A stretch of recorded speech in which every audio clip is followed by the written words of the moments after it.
Good morning, I hope everyone's well today. There's been a lot of people online over the past 24 hours that have been attacking Cammy Badenoch for not going on the farmers' protest outside of Parliament at Prime Minister's questions yesterday. And they're somewhat surprised by this or alarmed by this, and they're saying she's a useless leader. She is a useless leader.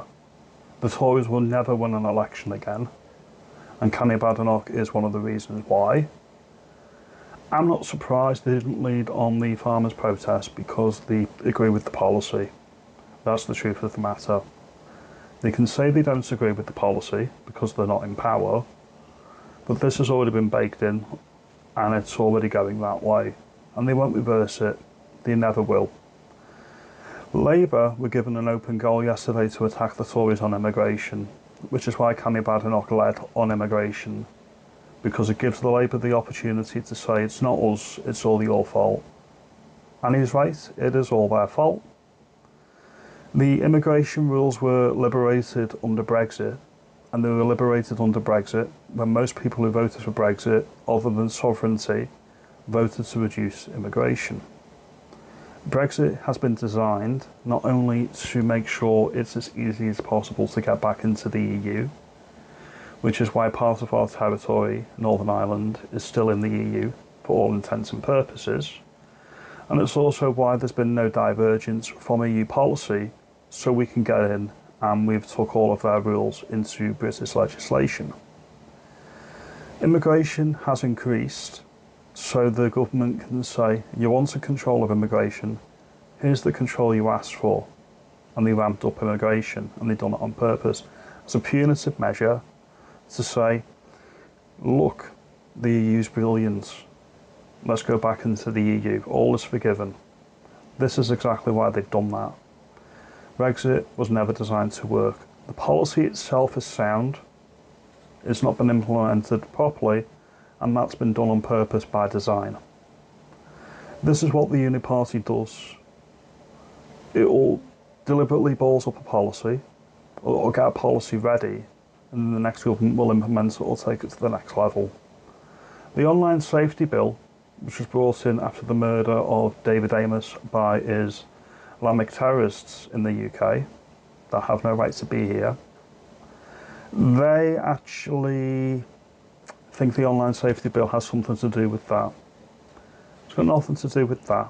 It's about control, which is why it's been used against Russell Brand, a celebrity who fell out of favour with the establishment and was making money online by going counter to the establishment narrative. And they used it to demonetise him on YouTube when he's never been convicted of a crime, he's never done anything illegal that he's been convicted of that I know of. That would mean that he can't make a living, and yet that's why they used it. The non-crime hate incidents that everyone hates were brought in under the last Tory government, David Cameron ministry, when Theresa May was Home Secretary. They've been ramped up under this Labour government. This is exactly how it works. A party will bring in a policy. Officially, the opposition may even object to it. Unofficially, they're in lockstep. And this is exactly what will happen with the farmers and the tax. This is why the Tories haven't committed to reversing any damage that's going to be done by the tax. All they've done is, on paper, say we'll reverse the actual policy. It's probably the same with the winter fuel payment. The reason why they didn't put it through is because it's their voter base. And they can say they're going to reverse it, but they have no intention of doing so. In fact, they want it to be effective. These are just my thoughts and opinions. Your mileage may vary. Neither party serves the voters that vote for it. They serve themselves. The UNIPARTY needs to die, politically speaking, obviously. Immigration was always far too high.